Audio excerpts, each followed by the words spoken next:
আসসালামু আলাইকুম রহমতুল্লাহি ওবরকাতুহু।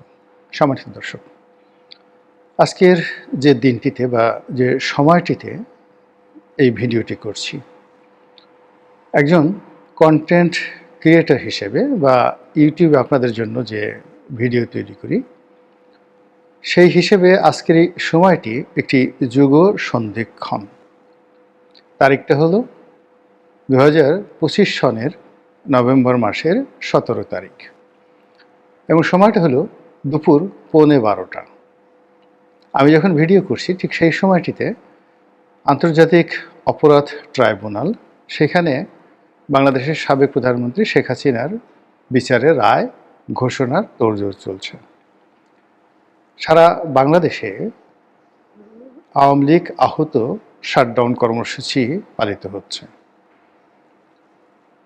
এবং এই বিচারের রায় ঘোষণাকে কেন্দ্র করে আওয়ামী লীগের যারা পক্ষের লোক তাদের মধ্যে এক ধরনের রসায়ন কাজ করছে, বিপক্ষের যারা লোকজন রয়েছেন তাদের মধ্যেও মিশ্র প্রতিক্রিয়া কাজ করছে।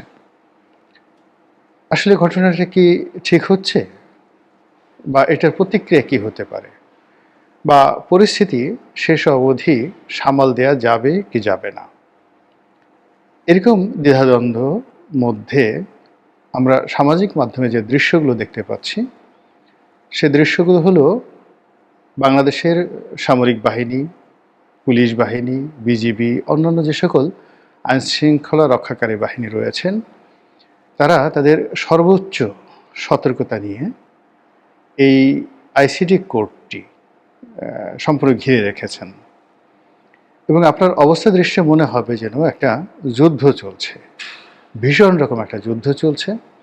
এই কারণ হলো আমাদের দেশে অতীতে যখনই এরকম কোনো রায় ঘোষিত হয়েছে, আমি যতটুকু দেখেছি, আমি বঙ্গবন্ধুর যে আগরতলা মামলা যেটা ক্যান্টনমেন্টের মধ্যে হয়েছিল সেই সম্পর্কে আমার কোনো অভিজ্ঞতা নেই, কিন্তু স্বাধীন বাংলাদেশে যে যুগান্তকারী রায়গুলো হয়েছে, বিচারগুলো হয়েছে, সকল বিচারের যে নিরাপত্তা, আবেগ, উৎকণ্ঠা, আলোচনা, সমালোচনা এবং আন্তর্জাতিকতা, অর্থাৎ একটি বিচারকে নিয়ে সারা দুনিয়াতে যেভাবে তোলপাড় হচ্ছে, এই বর্তমান জমানাতে যা কিছু হচ্ছে শেখ হাসিনার বিচারে নিয়ে, এমনটি আমি আসলে কখনো কোথাও দেখিনি।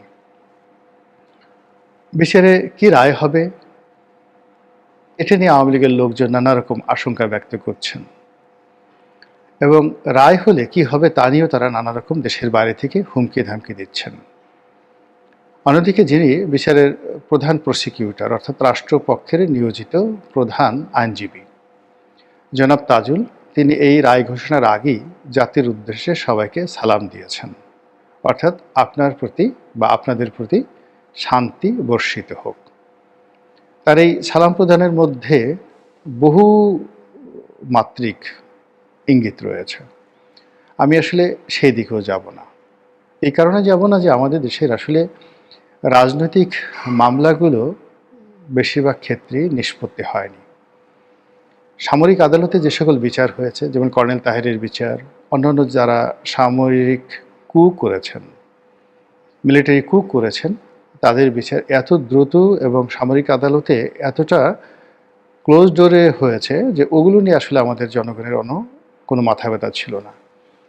এই যে ওয়ার ক্রাইম ট্রাইব্যুনাল, এটি আওয়ামী লীগ জমানাতে যে বিচার করেছিল যুদ্ধ অপরাধীদের বিচার, ওটা এতটা ওপেন ছিল এবং এতটা সময় নিয়ে তারা বিচার করেছে যে এই বিচার প্রক্রিয়া নিয়ে পক্ষে বিপক্ষে প্রায় প্রতিদিনই টেলিভিশনে, পত্রপত্রিকায়, দেশে, দেশের বাইরে, জাতিসংঘে এবং আমেরিকার যে বিভিন্ন প্রেশার গ্রুপ রয়েছে, লবিস্ট গ্রুপ রয়েছে, সে সকল জায়গাতে হররোজ আলোচনা হতো সংসদে, আলোচনা হতো সংসদের বাইরে, রাজনৈতিক দলগুলোতে, সব জায়গাতে।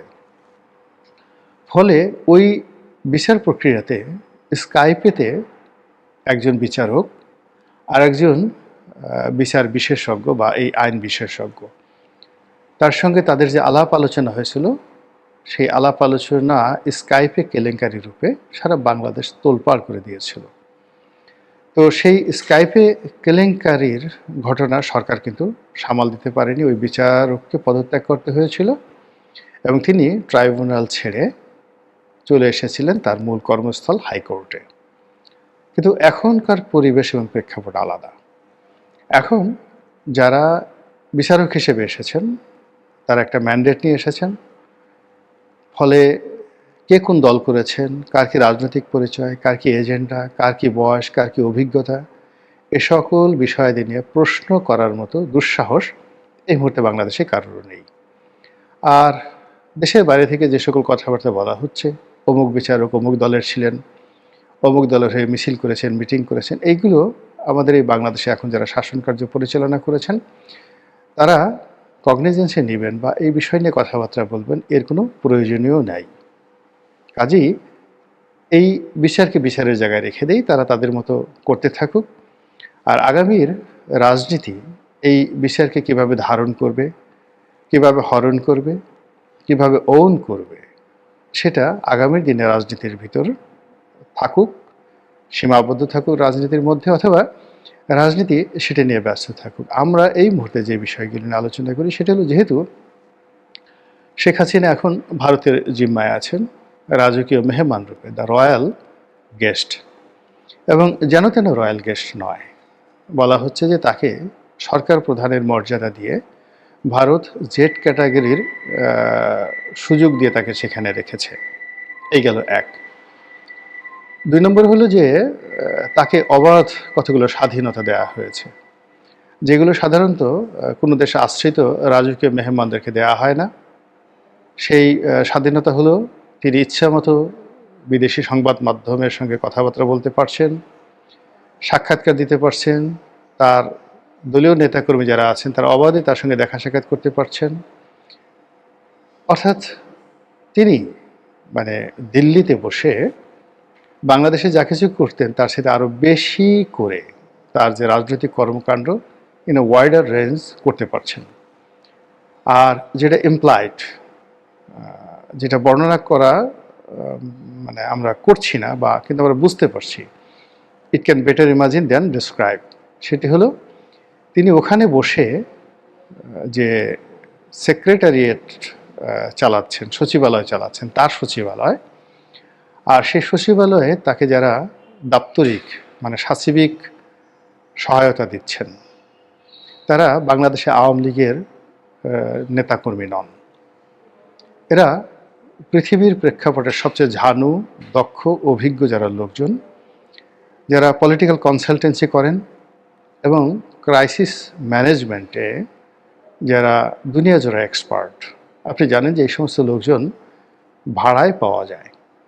তো সেই ভাড়ার টাকা তারা আওয়ামী লীগের কাছ থেকে নিচ্ছে, না নরেন্দ্র মোদীর কাছ থেকে নিচ্ছে, নাকি আদানির কাছ থেকে নিচ্ছে, নাকি এস আলম বা সালমান রহমান সাহেবরা দিচ্ছে, সেটা ভবিষ্যতে জানা যাবে। কিন্তু বাস্তবতা হলো শেখ হাসিনার জন্য আলাদা একটা সচিবালয় গঠন করা হয়েছে এবং সেই সচিবালয়ে অত্যন্ত দক্ষ, অভিজ্ঞ, যোগ্যতম সচিবগণ অর্থাৎ দাপ্তরিক কাজে অভিজ্ঞ লোকজন কাজ করছেন এবং তাদের মান আন্তর্জাতিক পর্যায়ের। তারা বাংলাদেশের রাজনীতি বোঝেন, কিন্তু তারা হয়তো বাংলাদেশি নন। তারা ভারতীয় রাজনীতি বোঝেন, কিন্তু তারা ভারতীয় নন। তারা আমেরিকার রাজনীতি বোঝেন, চীনের রাজনীতি বোঝেন এবং আওয়ামী লীগের সঙ্গে ভারত, আমেরিকা এবং বাংলাদেশের রাজনীতির কী করে একটা সহনশীল মেলাবন্ধন তৈরি করা যায়, এই কোঅপারেশন তৈরি করা যায়, এই বিষয়টি সম্পর্কে শেখ হাসিনার যে দপ্তর, যে দপ্তরে বিশেষজ্ঞ রূপে, সচিব রূপে যে সমস্ত লোকজন কাজ করছেন তাদের কাজের দক্ষতা ইতিমধ্যে আমরা প্রমাণ পেয়েছি। যে অল্প সময়ের মধ্যে তিনি এই গত জাস্ট 15 দিনের মধ্যে যেভাবে আন্তর্জাতিক গণমাধ্যমে তিনি সাড়া ফেলে দিয়েছেন, এটি গত 2010-20 বছর এইভাবে কোনো শাসক, এমনকি আমেরিকার ডোনাল্ড ট্রাম্প কিংবা জো বাইডেন কিংবা বারাক ওবামা, তারা চেষ্টা করলেও ইতিপূর্বে এইভাবে বিশ্ব গণমাধ্যমের দৃষ্টি আকর্ষণ করতে পেরেছেন এটা কেউ দেখাতে পারবেন না। দ্বিতীয়ত হলো বিশ্ব গণমাধ্যমগুলো টাকার বিনিময়ে অনেক কাজ করে, কিন্তু টাকা তো সবারই আছে, সবাই টাকা দিতে চায়। যখন যুদ্ধাপরাধীদের বিচার চলছিল তখন তো আমরা শুনেছিলাম যে জামায়াত তাদের পক্ষে গণমত সৃষ্টি করার জন্যে সারা দুনিয়াতে তারা মানে তাদের যত সঞ্চয় শেষ রক্তবিন্দু পর্যন্ত তারা বিনিয়োগ করতে আগ্রহী ছিলেন। এবং আমেরিকাতে যারা জামাতের ডোনার রয়েছেন তারা, এবং জামাতে যে সকল বড় বড় শীর্ষ নেতা রয়েছেন তাদের যারা আত্মীয় স্বজন আমেরিকাতে থাকেন, তারা সেখানে থেকে কী করেছেন, কী চেষ্টা করেছেন তা কম বেশি যারা বাংলাদেশের রাজনীতিতে সংশ্লিষ্ট এবং বিদেশের খোঁজ খবর রাখেন তারা টের পান। কিন্তু ঘোড়ার ডিম কিচ্ছু হয়নি, নাথিং হ্যাপেন্ড। কিংবা ধরুন গত 15 বছর ধরে বিএনপি কী না করেছে।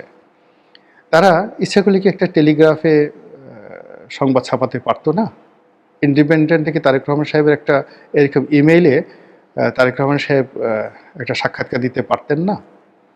কিংবা তার যারা এক্সপার্ট, তারা এক্সপার্ট মিশন নিয়ে তিনি জাপান, আমেরিকা, সৌদি আরব, চীন, পাকিস্তান, তার যে সকল বন্ধু রাষ্ট্র রয়েছে, সংযুক্ত আরব আমিরাত, যাদের সঙ্গে বেগম খালেদা জিয়া এবং তার পিতার একটা ভালো সম্পর্ক ছিল, ঠিক সেই জায়গাতে তিনি নক করতে পারতেন। তো সেই জায়গাগুলো তিনি করেননি অথবা তিনি করতে পারেননি। ফলে কি হলো, বিএনপি কিন্তু সেই বিএনপি জায়গাতে রয়ে গেছে।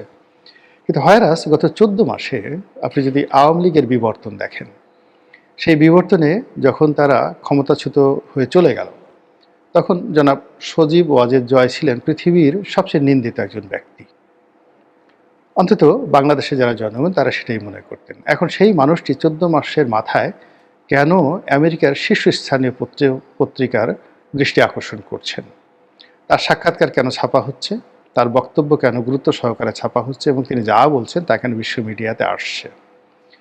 দ্বিতীয়ত, শেখ হাসিনা পতিত স্বৈরাচার, তাকে বাংলাদেশ থেকে উচ্ছেদ করা হয়েছে, তিনি ফ্যাসিস্ট, তিনি ভারতের আশ্রয় আছেন, আমেরিকার সঙ্গে ভারতের সম্পর্ক খুব খারাপ, চীনের সঙ্গে ভারতের সম্পর্ক খারাপ। তো সেক্ষেত্রে চীনের সংবাদ মাধ্যম, আমেরিকার সংবাদ মাধ্যম, পশ্চিমের সংবাদ মাধ্যম, রাশিয়ার সংবাদ মাধ্যম, এমনকি পাকিস্তানের সংবাদ মাধ্যম কেন হুমড়ি খেয়ে শেখ হাসিনার বক্তব্য প্রচারের জন্য একে অপরের সঙ্গে প্রতিযোগিতা করছেন। এবং অলমোস্ট এভরিডে, গত 15 দিন যদি আপনি দেখেন, অলমোস্ট এভরিডে 2 থেকে 3টি আন্তর্জাতিক গণমাধ্যমে শেখ হাসিনার বক্তব্য ছাপা হচ্ছে এবং অবস্থার দৃষ্টি মনে হচ্ছে যে ওই পত্রিকাগুলোর মালিক শেখ হাসিনা। তিনি যেভাবে চাচ্ছেন সেইভাবে ছাপা হচ্ছে, তিনি যে কথাগুলো বলছেন সেইভাবেই সেগুলো প্রকাশিত হচ্ছে এবং তিনি যখন চাচ্ছেন, যেই মুহূর্তে চাচ্ছেন, ঠিক সেই মুহূর্তে এই সংবাদগুলো ছাপা হচ্ছে। এইরকম নজিরবিহীন ঘটনা আমি কখনো দেখিনি।